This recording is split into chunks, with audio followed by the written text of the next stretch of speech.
Hello dear friends, welcome once again at Lit eCity YouTube channel, the one-stop destination for English learning resources. दोस्तों आज का जो हमारा video है वो है मैक्सिम गॉर्की की story the mother of a traitor. एक बहुत ही पावरफुल स्टोरी है, इस वीडियो के अंदर हम डिस्कस करेंगे उस पर।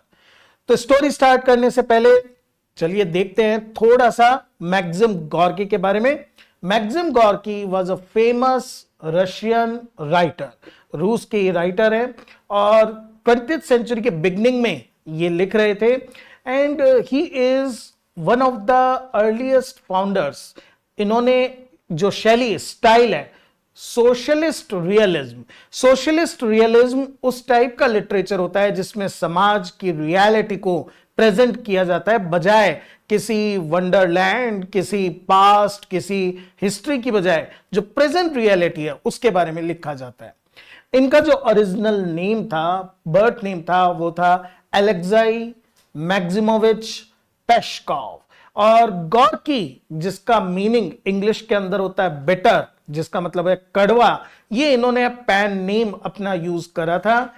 ये बताता है, सिग्निफिकेंट इसका ये है कि वो शो करना चाहते हैं hardships of his early life, उनका खुद का जीवन जो काफी एक पुअर फैमिली के अंदर इनका बर्थ हुआ था और बहुत इनको मैनुअल लेबर करना पड़ा था। तो Gorky actually stands for all the hardships of his childhood. इसी तरह से इनके जो वर्क्स हैं वो फोकस करते हैं struggles of the poor and working class, उनके ऊपर बड़ा इनका ध्यान रहता है and that is why 20th century literature में, स्पेशली सोशलिस्ट लिटरेचर में, he is one of the key voices. देखिए, एक नॉवलिस्ट और ड्रामेटिस्ट के अलावा गॉर्की का मेन जो फोर्ट था, उनका स्ट्रॉन्ग एरिया था, वो थी शॉर्ट स्टोरीज, जिसके अंदर आउटकास्ट, समाज के वंचित लोग, लेबरर्स, रिबेल्स, मार्जिनलाइज्ड लोग, हाशिए पर जो लोग थे, उनके बारे में ये लिखते हैं, उनको प्रोटैगोनिस्ट बनाते हैं। उनके कुछ इंपॉर्टेंट वर्क्स या शॉर्ट स्टोरीज के अंदर है चेलकाश 1895 में, और उनकी बहुत popular story 26 man and a girl. तो ये था थोड़ा सा गॉर्की का इंट्रोडक्शन। अगर हम बात करें हमारी आज की story the mother of a traitor, it is a very popular work by Gorky. ये सबसे पहले 1911 में पब्लिश हुई थी और टेल्स ऑफ इटली, ये इनका एक कलेक्शन ऑफ स्टोरीज था, उसके अंदर ये अपीयर हुई थी। और गॉर्की ने ये जो स्टोरीज लिखी थी उस समय वो एग्जाइल, निर्वासित थे अपने देश से, इटली के एक आइलैंड कैप्री के अंदर, और वहां पर उनको इंस्पिरेशन मिली थी इस कलेक्शन की सारी स्टोरीज को लिखने की। अगर हम स्टोरी के सेंट्रल आइडिया की बात करें, अगर हम स्टोरी की थीम की बात करें, it is about the moral conflict, जो एक मन में अंतर्द्वंद है, जो मन के अंदर दुविधा है। किसके मन में? There is a mother figure, एक मां है जिसके सन, जिसके बेटे ने अपने ही देश को, अपने ही देशवासियों को बिट्रे करा है, धोखा दिया है। Why? Because he has joined the enemy camp, उसने दुश्मनों की साइड को ज्वाइन कर लिया है। तो एक तरफ तो लव फॉर हिज चाइल्ड, एक मां का अपने बच्चे के लिए जो प्यार है, एंड देन सेकेंड जो उसके अपोजिंग फोर्स है, लॉयल्टी टू हर कम्युनिटी, अपने देश, अपने समाज के प्रति जो उसकी लॉयल्टी है। इन दोनों के बीच में किस तरह से वो मां पिसती है, क्या इसका आउटकम होता है, एन इम्पॉसिबल चॉइस, चाहे वो किसी भी पक्ष को चुने, आइदर हर सन और हर कंट्री, उसको एक बड़ा सेक्रीफाइस करना ही है। तो Gorky this emotional struggle of the mother figure, उनके मन के अंदर ये जो स्ट्रगल है, संघर्ष है, उसको यूज करता है और इसके माध्यम से दिखाना चाहता है द सेंस ऑफ ड्यूटी, कर्तव्य, बिट्रेयल, किस तरह से आप बिट्रे करते हो, एंड पेनफुल सैक्रिफाइसेस, और आपको जीवन के अंदर त्याग करने पड़ते हैं अगर न्याय करना हो। चलिए समरी देख लेते हैं, मेन जो इस स्टोरी के बारे में बात करते हैं। स्टोरी की बिगनिंग में there is a vivid description, बहुत ही गहरा वर्णन है ऑफ द सिटी, वो सिटी जो काफी समय से वार टॉर्न है, युद्ध के अंदर पिस रही है, and there the protagonist mother lives. जो एनिमी फोर्सेस है उन्होंने सिटी को घेर रखा है, सराउंड कर रखा है फॉर वीक्स, हफ्ते बीत गए हैं, एंड एक फॉर्मिडेबल बैरियर, फॉर्मिडेबल मतलब जो बहुत मजबूत है, जिसको हटाना बहुत मुश्किल है, ऐसा एक बैरियर, एक अवरोध उन्होंने सिटी के चारों तरफ क्रिएट कर दिया है। और इसको ऑथर क्या बोलता है, like a tight ring of steel, मानो किसी ने एक स्टील की रिंग से उस पूरी सिटी को कवर, उसको बांध दिया और सराउंड कर दिया। जब रात होती है, फायर्स जो लाइट की जाती हैं एनिमीज के द्वारा, glow like red eyes in darkness. कितनी ब्यूटीफुल इमेजरी है, जैसे डेविल, शैतान खुद अपनी लाल रक्ताब आंखों से, अपनी रेड आईज से देख रहा हो इस सिटी को। जो फायर जलाई जाती है, कैंप फायर एनिमी के टेंट्स के अंदर, वो रात के अंधेरे में ऐसी लगती है। एंड दिस पर्टिकुलर एटमॉस्फेयर, उससे जो सिटी में रहने वाले लोग हैं, they are filled with dread, उनके मन में भय, उनके मन में फ्यूचर को लेकर एक डर हो जाता है। सिटी वॉल से जो रेजिडेंट्स हैं, जो वहां उस सिटी के रहने वाले लोग हैं, वो एनिमी के मूवमेंट को हमेशा ऑब्जर्व करते रहते हैं। ये एनिमीज हैं, they are like dark shadows, क्योंकि ये बिल्कुल अंधेरे में उन आग जो लगी हुई है उसके चारों तरफ घूमते हैं, रात का समय है।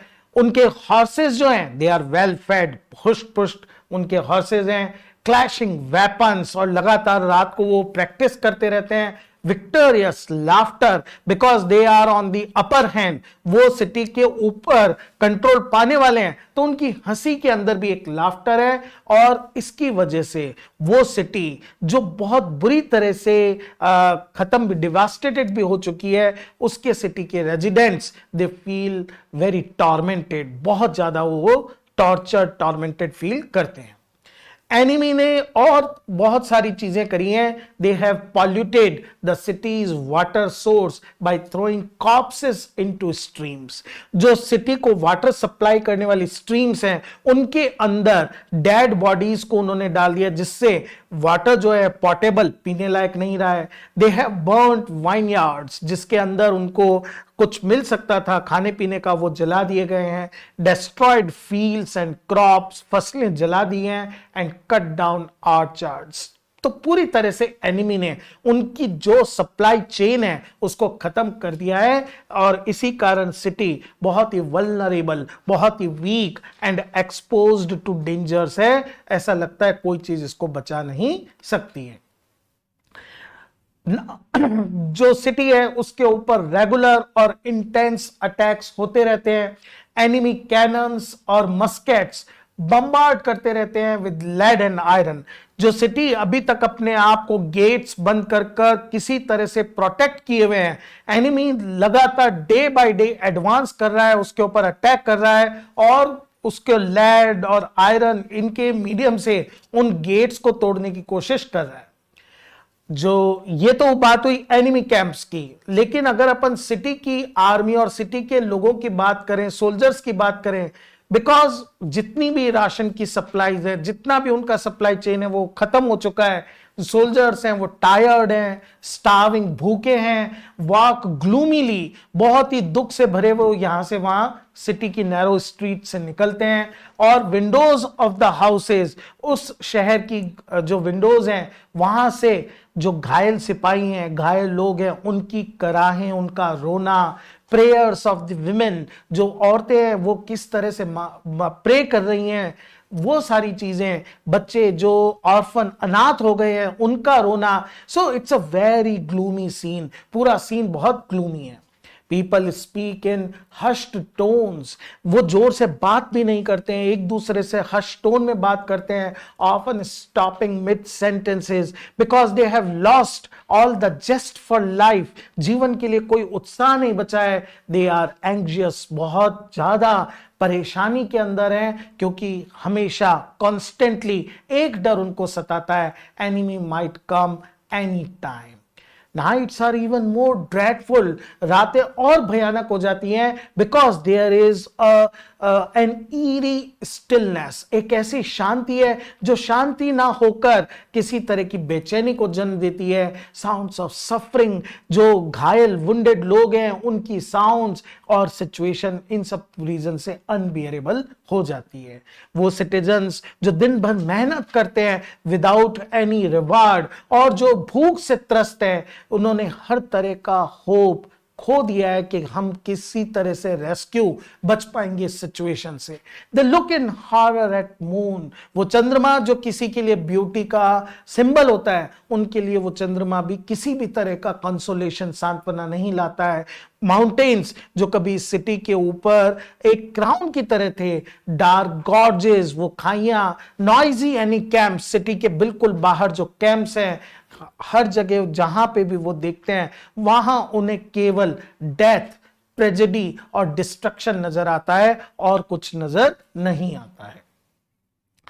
ये सारा बैकग्राउंड बताने के बाद जिससे हमें पता चलता है that the city is undergoing a great and suffering, time of suffering. अब जो स्टोरी राइटर है या नरेटर है, he focuses on one particular women. Dark streets, जब रात को अंधेरा हो जाता है, heavy with silence and tension, गलियों के अंदर सन्नाटा है, गलियों के अंदर टेंशन है। A woman is there wearing a black cloak, एक काला लबादा पहने हुए, जो बिल्कुल चुपचाप यहां से वहां निकलती है। जब भी रास्ते में कोई जना उनको देखता है, people whisper to each other, is it she? क्या ये वही है? They would either hid under the archways, उसको फिगर को अप्रोच होते हुए देखकर यहां वहां छुप जाते हैं, और past her quickly with their heads lowered। अगर वो नहीं भी छुपते हैं तो they don't come across her face to face, आमने सामने चेहरा नहीं देखते, बल्कि अपना सिर झुकाकर इधर उधर से निकल जाते हैं। पेट्रोल चीफ होता है रात को जिसकी ड्यूटी है गलियों के अंदर पेट्रोलिंग करने की, पूरा कंट्रोल सुपरविजन करने की। वो जब इस विमेन को देखता है, एड्रेस करता है उसको नाम से मोना मारियाना उसका नाम है, और वार्न करता है उस लेडी को, चेतावनी देता है that she must stay inside, नहीं तो she may be killed. And वो कहता है कोई भी जना आपको मारते हुए हिचकेगा नहीं। So there is an element of suspense, कौन है ये औरत, लोग इसको ऐसे ट्रीट क्यों कर रहे हो। But despite the warnings, petrol chief की वार्निंग के बावजूद, शी स्टैंड्स देयर, वो वहीं की वहीं रहती है। लेकिन सोल्जर्स ना तो उसको अटैक करते हैं ना उसको अरेस्ट करते हैं। आर्म्ड मैन भी जो हैं, जो पेट्रोल चीफ के साथ हैं, वो उसको अवॉइड करते हैं, जैसे कि वो कोई लिविंग पर्सन ना होकर एक कॉप्स, एक लाश हो, और उसको अकेला भटकने के लिए छोड़ देते हैं। As such, she becomes day after day a haunting figure. Haunting figure का मतलब है एक मंडराता हुआ साया जैसी बन जाती हैं, जो एक तरह का सिंबल है इस सिटी का कलेक्टिव ग्रीफ और मिसफॉर्चून, उसको प्रेजेंट करती है। ये जो वुमेन है, she is both a citizen and a mother. She is torn between her love for her son and her devotion to her country. उसका दिल बटा हुआ है, एक तरफ उसके दिल में अपने बेटे के लिए प्यार है और दूसरी तरफ अपने देश के लिए निष्ठा है।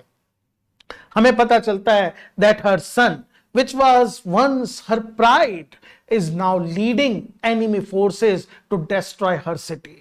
वो देश, वो शहर जो कभी उस लड़के का खुद का शहर हुआ करता था, the place where he was born, आज वो एनिमी कैंप के साथ शामिल होकर उस देश को खत्म करना चाहता है, उस सिटी को डिस्ट्रॉय करना चाहता है। She remembers how she once believed, कब जब वो बचपन में था, उसके चाइल्डहुड में वो मानती थी he would serve his people, वो भी इस सिटी के बाकी लोगों को सर्व करेगा। लेकिन अब जो रिपोर्ट्स आती हैं उसको पता चलता है how cruel, how heartless her son is. Her heart is deeply tied to the ancient stones. इस शहर के हर पत्थर के साथ उसका जुड़ाव है. The soil with her ancestors' bones. ये मिट्टी जिसमें उसके पूर्वजों को दफनाया हुआ है, उस मिट्टी से उसको लगाव है. Legends, songs and hopes or her people, उन सब के साथ वो अपने आप को कनेक्टेड फील करती है.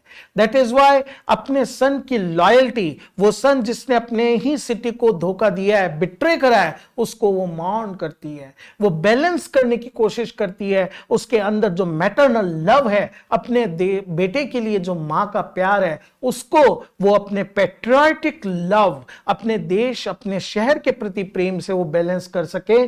But it is impossible. ये एक ऐसा तराजू है, ये एक ऐसा वे स्केल है जिसमें डिसाइड करना मुश्किल है. Which is greater for her. रात के समय she wanders at in the city unrecognized at first, क्योंकि ब्लैक क्लोक पे लगातार वो ओढ़ कर रखती है, कोई नहीं उसको पहचानता है. She is like a ghostly figure of death. दूर से देखने पर ऐसा लगता है death herself is actually wandering in her shape. जब कोई उसको रिकॉग्नाइज कर लेता है that she is Mariana, she is the mother of the traitor, तो लोग उसको टोटल शन करते हैं, अवॉइड करते हैं और साइलेंटली उसको एड्रेस या उसके बैक पर एड्रेस करते हैं, she is the mother of a traitor. Now one day near the city walls she meets a women. उसको एक औरत दिखाई देती है और औरत भी, शी इज वीपिंग मॉर्निंग, वो भी शोक मना रही है death of her son. The women reveals, उसके हस्बैंड पहले ही इस फाइट के अंदर उनकी डेथ हो चुकी है और अब उसके बेटे ने भी इस सिटी के लिए अपने प्राण न्यौछावर कर दिए हैं. The morning mother feel satisfied. हालांकि बेटे को खो दिया लेकिन फिर भी उसको ये सेटिस्फेक्शन है, at least her son died honourably, fighting for the city, for the sake of his city. And she admits कि एक कभी वो भी, उसके मन में भी डर था, जैसे उस मदर की तरह जिसके बेटे ने इस सिटी को बिट्रे करा है, कहीं उसका बेटा भी उस सिटी को बिट्रे ना कर दे.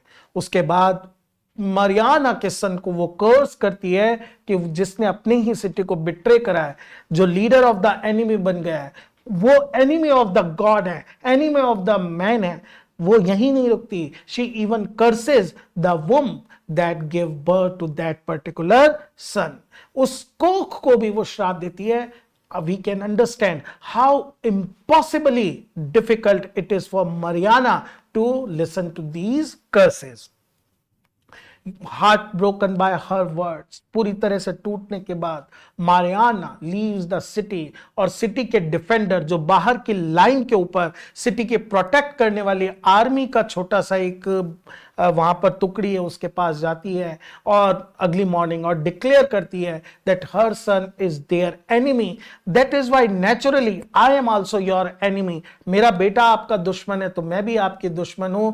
आइदर किल मी और let me leave the city, क्योंकि मैं यहां पर नहीं रह सकती. ये सिटी डिजर्व नहीं करती कि एक ट्रेटर की मदर वहां पर रहे. Now the city's defender are confused. क्या किया जाए? they have a long discussion and they refuse to kill her. मना कर देते हैं कि हम आपको मारेंगे नहीं. It would be dishonorable, क्योंकि जो गलती है, जो क्राइम है, वो आपके बेटे का है, आपका नहीं है. So it will be dishonorable to punish you for your son's crime. They acknowledge her suffering. वो मानते हैं कि बिल्कुल आपको सफरिंग हुई है, बट ये भी मानते हैं सिटी का कोई यूज नहीं है आपके लिए एज अ हॉस्टेज. आपको बंदी बनाने का, रखने का हमें कोई एडवांटेज नहीं होगा. बिकॉज आप सोचें कि आपको हॉस्टेज बनाने से आपका बेटा सिटी के ऊपर रहम खाएगा. He does not care for you. वो अपनी मां के लिए बिल्कुल नहीं सोचता है. She agrees that this punishment, कि बीइंग फॉरगॉटन बाय हर सन, उसका बेटा ही उसे भूल गया है. अपने शहर को तो भूला है, जो भूला है अपनी मां को भी भूल गया है. It is more terrible than death. The gates are opened allowing her to leave, कि आप जा सकती हैं. Defenders watch as she departs, वो वहां से जाती है. ब्लड सोक्ड नेटिव सॉइल, मिट्टी जो खून से सनी हुई है, उस मिट्टी को चलते हुए. वॉक स्लोली, बड़े धीमे कदमों से आगे बढ़ती है। Feet hesitant to leave the land, उसके कदम तैयार नहीं है अपनी भूमि को छोड़ने के लिए। हर डीप अटैचमेंट, उसका जो गहरा जुड़ाव है इस मिट्टी के साथ। और जो जहां पर सिटी के डिफेंड करने में जिन जिन लोगों ने अपनी जान गंवाई है, वो उनको प्रणाम करते हुए, उनको बो करते हुए आगे बढ़ती है। शी वॉक्स केयरफुली, इतना केयरफुली मानो उसने अपने क्लोक के नीचे, अपने लबादे के नीचे एक प्रीशियस ग्लास जार को संभाल रखा है, अगर वो तेज चली तो टूट ना जाए। और उसका जो फेडिंग फिगर, धीरे धीरे दूर जाता हुआ फिगर है, वो एक सेंस ऑफ रिलीफ लेकर आता है सिटी वॉचर्स की तरफ। शी स्टॉप्स हाफ वे, बीच रास्ते में रुकती है। Looks back at the city, वापस से शहर की तरफ देखती है। वहीं दूसरी तरफ एनिमी कैंप वाले उसको अपनी तरफ बढ़ता हुआ देखते हैं। शी रीचेस देयर, वो वहां पहुंचती है। एंड क्वेश्चन, वो उससे सवाल पूछते हैं, who are you? And she reveals, वो उनको इन्फॉर्म करती है, she is the mother of their leader. Soldiers praise, उनको कहता है दैट, सोल्जर्स कहते हैं you are welcome, and they praise her son's bravery, और शी लिसन्स विद प्राइड। उसका जो मैटरनल अफेक्शन अपने बेटे के लिए है, वो फोर फ्रंट पर ऊपर आ जाता है, और वो बड़े गर्व के साथ अपने बेटे की तारीफ सुनती है। She finally comes in front of her son, उसका बेटा जिसको उसने अपनी कोक के अंदर 9 मंथ्स रखा था, आज वो बेटा एक फुल चीफ की यूनिफॉर्म के अंदर, सिल्क और वेलवेट के अंदर ड्रेस्ड है। The son is also very happy to meet her, he greets her warmly, and इसके साथ ही बोस्ट करता है, वो किस तरह से शो करता है कि I will destroy the city now, the next day पूरी उसको बर्बाद कर दूंगा। उसका बेटा ये मानकर चलता है, he was born for greatness and wants the world to remember him, लोग मुझे इसी चीज के लिए जानेंगे। He claims he spared the city for her sake, आज तुम आ गई हो, अब मेरे पास कोई रीजन नहीं रहा है उस शहर को स्पेयर करने का, छोड़ने का, अभी तक केवल तुम्हारे कारण मैंने शहर को छोड़ रखा था। The mother tries to dissuade him, उसको इस कदम को उठाने से हतोत्साहित करने की कोशिश करती है। शी रिमाइंड्स कि जो शहर के स्टोन्स हैं, उसके उनके अंदर भी तुम्हारी चाइल्डहुड की यादें हैं, उन्हीं गलियों में तुम खेले थे। लेकिन बेटा डिसमिस कर देता है, कहता है stones are meaningless, stones are lifeless, और वो स्टोन्स अगर चाइल्डहुड की याद दिलाते हैं, दे हैव नो यूज, अगर वो उसकी ग्लोरी के बारे में बात करते हैं तभी वो उसके लिए काम के हैं। She argues true heroes create life, hero वो होता है जो जीवन को जन्म देता है, not, but he says that destruction is also glorious, destroy करने वाला भी उतना ही ग्लोरियस होता है। वो अपने आप को एलेरिक नाम के कॉन्कर से कंपेयर करता है जिसने रोम को डिस्ट्रॉय करा था। जब जितना कन्वर्सेशन चलता रहता है, मदर को रियलाइज होता है her son will not change his ways, वो अब रास्ता नहीं बदलेगा, उसका प्राइड हताशा में, निराशा में बदलने चल जाता है। The son fails to see her pain, उसको लगता है he is doing whatever he is doing right, और उसकी जो फेम के लिए हंगर है उससे वो अंधा हो रखा है। He does not realize, उसको एहसास नहीं होता है a mother can also be ruthless, समय आने पर वो निर्मम हो सकती है, फियरलेस हो सकती है, क्योंकि उसको डिफेंड करना है उस लाइफ को, जिस लाइफ को वो चेरिश करती है, जिसको वो प्रोटेक्ट करती है। She sits there with bowed head, सिर झुका हुआ है, gazing through the tent, और टेंट से वो अपने उस शहर की तरफ देखती है जहां पर उसने अपने सन को बर्थ दिया था, और अब उसकी उस प्यास को देखती है जो डिस्ट्रॉय करने के लिए उसके अंदर आई हुई है। जो सेटिंग सन है, ब्लड रेड ग्लो उस सिटी के ऊपर देता है, पूरी सिटी ऐसा लगता है लाल रंग में लगी हुई है, मानो उसके रक्त उस सूर्य से टपक रहा है। नाइट जैसे होती है, सिटी बिल्कुल काली पड़ जाती है जैसे कि एक शव होता है, जबकि जो स्टार्स की रोशनी है वो ऐसा लगता है कि मानो फ्यूनरल के टाइम पर जलाई हुई कैंडल्स है। ये देखकर उसको अचानक रियलाइज होता है she is not the mother of one particular individual, she is the mother of all the cities people, और उसकी ड्यूटी है, उसका एक्सपेक्टेशन है लोगों की उससे कि वो as a mother of the city कोई कदम उठाए। The son plans to attack the city at night itself, वो कहता है आज रात को ही अटैक करूंगा, क्योंकि डार्कनेस के अंदर ज्यादा लोग मरेंगे। He boast about his love for glory, कि कितना ज्यादा मुझे पसंद है कि मैं कितनी ज्यादा ग्लोरी पार कर सकता हूं। एंड क्रेडिट्स हिज मदर, अपनी मां को क्रेडिट देता है कि आज मैं जो भी हूं वो तुम्हारी वजह से हूं।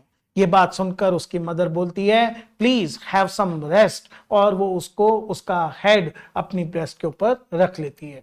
He rests in her lap and closing his eyes, उसकी आंखें, वो भी थका हुआ है और माँ की गोद में उसकी आंख बंद हो जाती है। और जब वो पूछती है अगर क्या तुम्हें कभी ये मन में नहीं आता कि तुम्हारे भी अपने बच्चे हो, he dismisses the idea, क्योंकि उसको लगता है they would only be killed like others, मैं जिस तरह से मारता हूं दूसरों को और उनके बच्चों को, कल को कोई मेरे बच्चों को मार देगा। So he says I prefer to remain childless। ये सुनकर वो आ भरती है और कहती है कि तुम हैंडसम तो हो, स्मार्ट हो, but you are barren like a lightning, एक लाइटनिंग जिसके अंदर पावर होती है लेकिन जो बैरन होती है, जो कि लाइफ को जन्म नहीं दे सकती।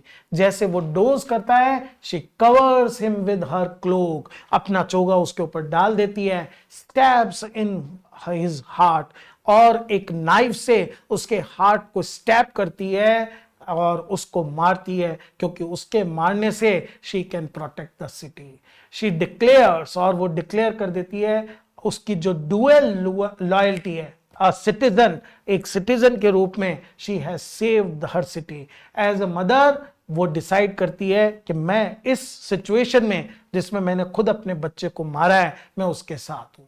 Enable to live with her guilt, कि मैं एक मदर होकर जो लाइफ देती है, मैंने लाइफ ले ली है, इस गिल्ट से वो अपने वो बचने के लिए या वो सहन न करने पाने के लिए वो अपने आप को उसी नाइफ के साथ मार लेती है, अपने ही हार्ट के ऊपर स्ट्राइक करते हुए।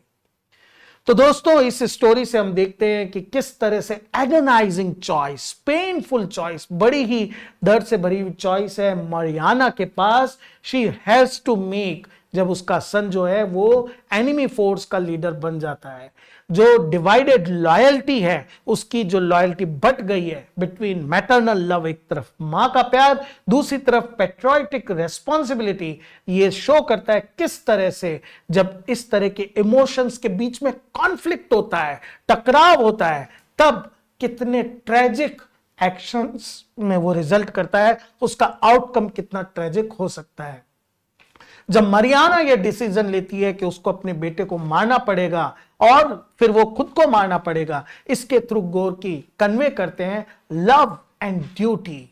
ये दोनों चीजें एक इंडिविजुअल को एक्सट्रीम मेजर्स की तरफ ले जाती हैं, वो कोई भी कदम उठाने से हिचकता नहीं है, और साथ ही में गोर्की मदर के सेक्रीफाइस से शो करते हैं कि ट्रू हीरोइज्म सेल्फ सेक्रीफाइस में, खुद का त्याग करने के अंदर होता है फॉर द ग्रेटर गुड, क्योंकि खुद का त्याग, आत्म त्याग कर कर आप कोई बढ़िया काम कर रहे हैं, even at the cost of personal loss. हो सकता है आपका व्यक्तिगत नुकसान हो रहा हो, लेकिन जिसके लिए आप डेडिकेटेड हैं, आप उसका कुछ भला कर रहे हो। सो it's a very touching story showing the human emotions and the tragic outcome of the extreme steps taken by human beings। दोस्तों ये थी हमारी आज की story. Very soon we will come with another video, another story. Keep watching, keep supporting. Thank you dear friends।